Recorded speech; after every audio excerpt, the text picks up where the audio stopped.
Hey, you are watching FSW Films. अगर आप India के नक्शे को देखें तो भारत के शुमाल मशरिक में बांग्लादेश, नेपाल, भूटान और चीन के दरमियान आपको एक तंग राहदारी या एक नैरो कॉरिडोर नज़र आ रहा है। ये तंग राहदारी मरकज़ी भारत को अपनी शुमाल मशरिक की 8 रियासतों से मिलाती है। इस राहदारी को करीब वाक़या शहर सिलीगुड़ी की मुनासबत से सिलीगुड़ी कॉरिडोर कहा जाता है। ये राहदारी इतनी तंग है कि एक मुकाम पर इसकी चौड़ाई महज 17 से 20 किलोमीटर रह जाती है। अगर ये राहदारी किसी तरह ब्लॉक हो जाए या कर दी जाए तो भारत का इसकी इन 8 अहम रियासतों से ज़मीनी राब्ता बिल्कुल कट जाता है और समंदर से तो इन रियासतों को रास्ता है ही नहीं, क्योंकि समंदरी रास्ते से गुजरने के लिए भारत को खलीज बंगाल से जाना पड़ेगा और ये रास्ता बांग्लादेश या बर्मा से होकर गुजरता है। इन 8 रियासतों में आसाम, अरुणाचल प्रदेश, सिक्किम, मणिपुर, मेघालय, नागालैंड, त्रिपुरा और मिज़ोरम शामिल हैं। इन रियासतों की अहमियत का अंदाज़ा इस बात से लगाया जा सकता है कि इनका रकबा बहुत ज़्यादा है। साइज़ के एतबार से इन 8 रियासतों का मजमूई रकबा न्यूजीलैंड या बरतानिया जैसे बड़े मुल्क के बराबर है, जबकि इन 8 रियासतों की कुल आबादी 4.5 करोड़ लोगों पर मुश्तमिल है। जोग्राफियाई एतबार से इस तंग सिलीगुड़ी कॉरिडोर को भारत की सबसे बड़ी दिफाई कमज़ोरी समझा जाता है, इसलिए बैनुल-अक़वामी माहिरीन इस राहदारी को भारत की चिकन नेक कहते हैं। अब हम आपको बताते हैं कि सिलीगुड़ी कॉरिडोर भारत की सबसे बड़ी कमज़ोरी क्यों है। यूँ जानिए कि भारत अपना सबसे बड़ा दुश्मन चीन को समझता है।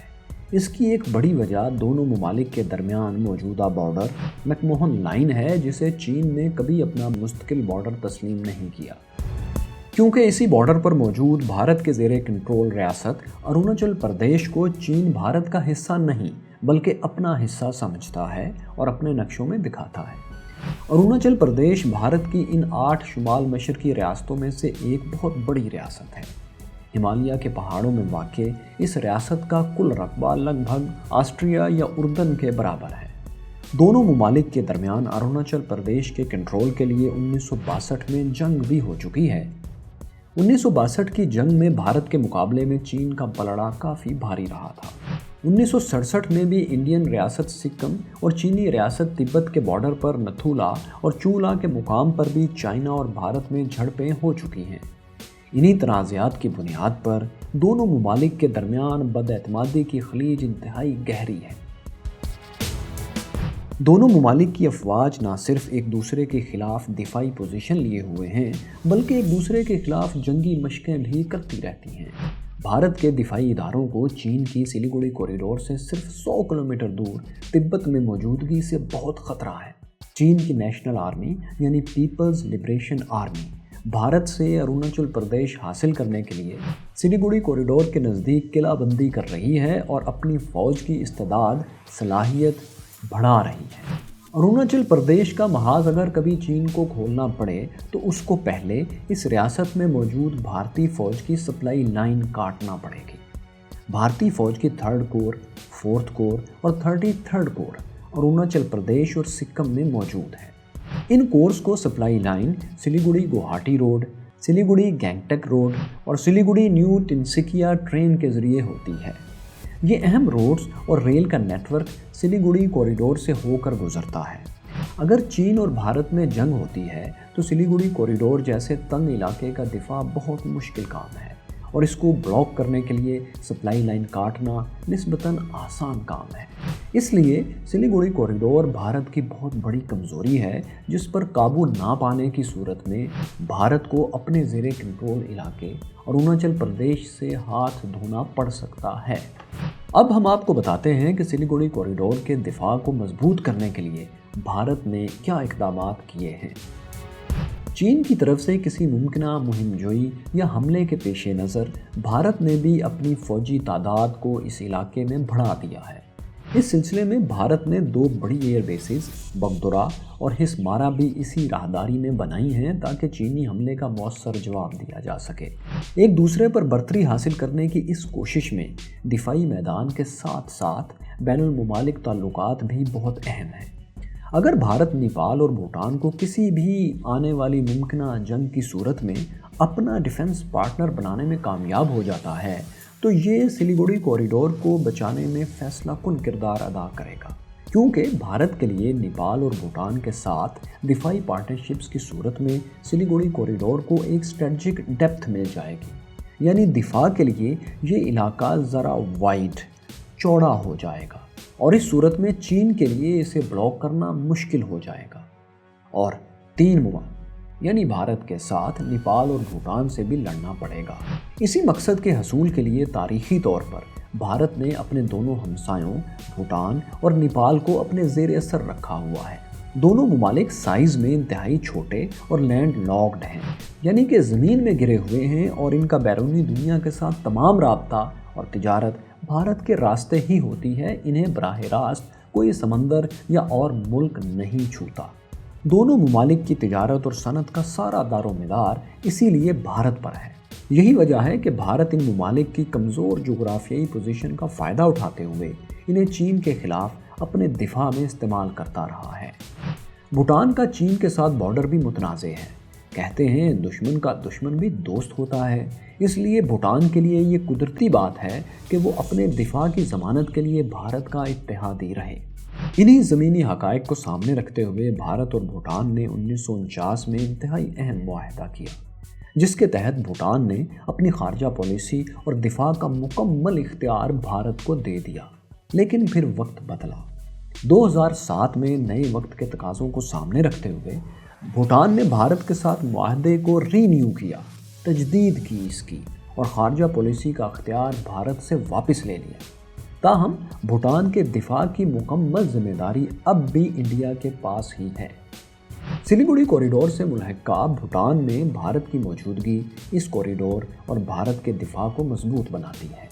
مگر حالیہ دنوں میں سلیگوڑی کوریڈور کے دفاع کی بھارتی حکمت عملی کو کاؤنٹر کرنے کے لیے چین نے دفاعی اور بین الاقوامی سطح پر کافی اقدامات کیے ہیں۔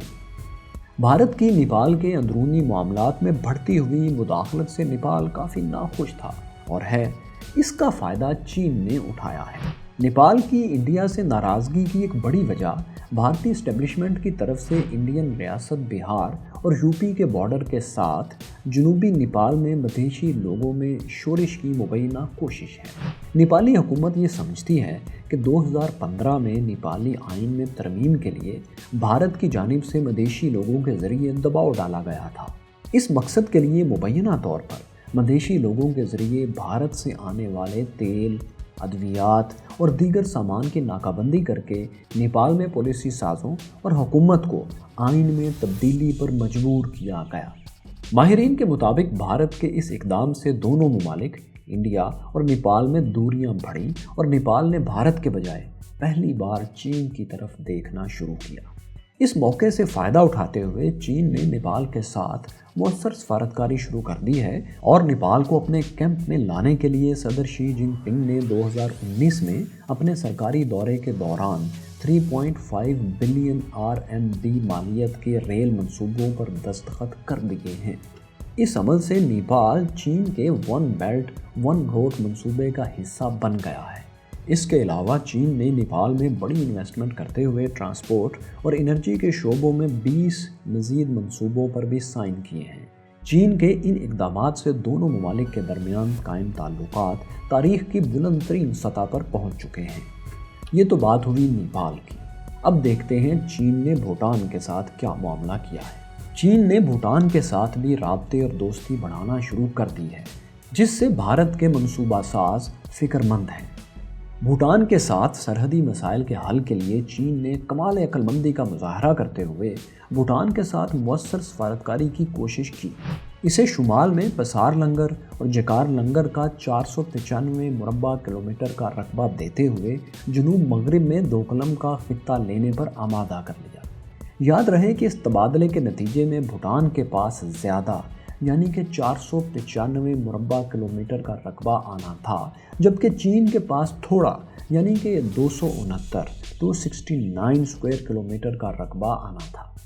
اس کا بظاہر فائدہ تو بھوٹان کو تھا، مگر اس پیشکش کے پیچھے چین کا ایک گہرا منصوبہ تھا۔ लेकिन हुआ ये कि भारतीय दबाव के बायस भूटान इस डील से पीछे हट गया। भारत और चीन के पॉलिसी साज डोकलाम की स्ट्रेटजिक अहमियत का पूरा इदराक रखते हैं और वो जानते हैं कि इस खित्ते की मिलिट्री हैसियत बहुत ज़्यादा है। मिलिट्री माहिरीन के मुताबिक डोकलाम और इससे मुल्हक़ा चीन की चुंबी वैली दिफाई एतबार से हिमालय में मौजूद किसी भी और मुकाम से ज़्यादा अहम है, क्योंकि यही वो जगह है जिसे मुस्तकबिल में लॉन्च पैड के तौर पर इस्तेमाल करते हुए सिर्फ 100 किलोमीटर दूर भारत की मुर्गी की गर्दन दबोची जा सकती है।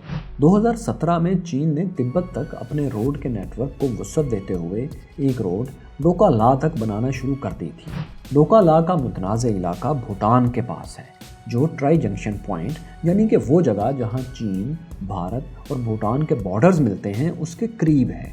चीन के मुताबिक डोका ला और गमोचन की पहाड़ियों पर उसका हक है, जबकि भारत और भूटान इसको भूटान का हिस्सा समझते हैं।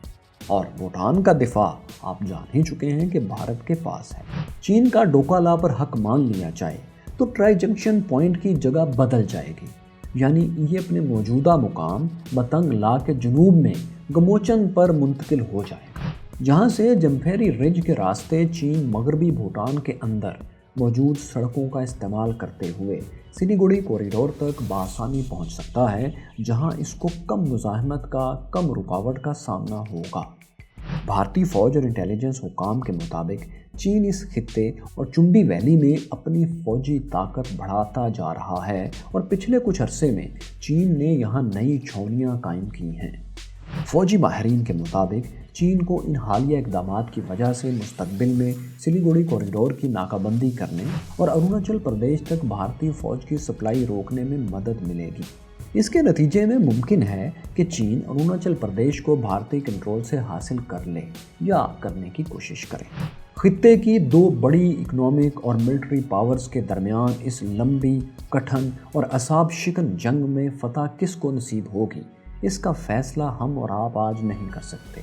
लेकिन हमारे इस वीडियो को देखने के बाद आपका क्या ख्याल है? क्या भारत सिलीगुड़ी कॉरिडोर को चीन से बचाने में कामयाब हो जाएगा, जैसा कि उसने काफ़ी इक़दामात कर रखे हैं, या आपके ख्याल में चीन के लिए ये इक़दामात कोई हैसियत नहीं रखते और वो अपनी ताकत से इन इक़दामात को उधेड़ कर रखने की सलाहियत रखता है? हमें अपनी राय कमेंट्स में ज़रूर बताइए। अगर इस वीडियो ने आपकी मालूमात में इजाफ़ा किया तो इसको लाइक और शेयर ज़रूर कीजिए और चैनल को सब्सक्राइब करना मत भूलिए। शुक्रिया।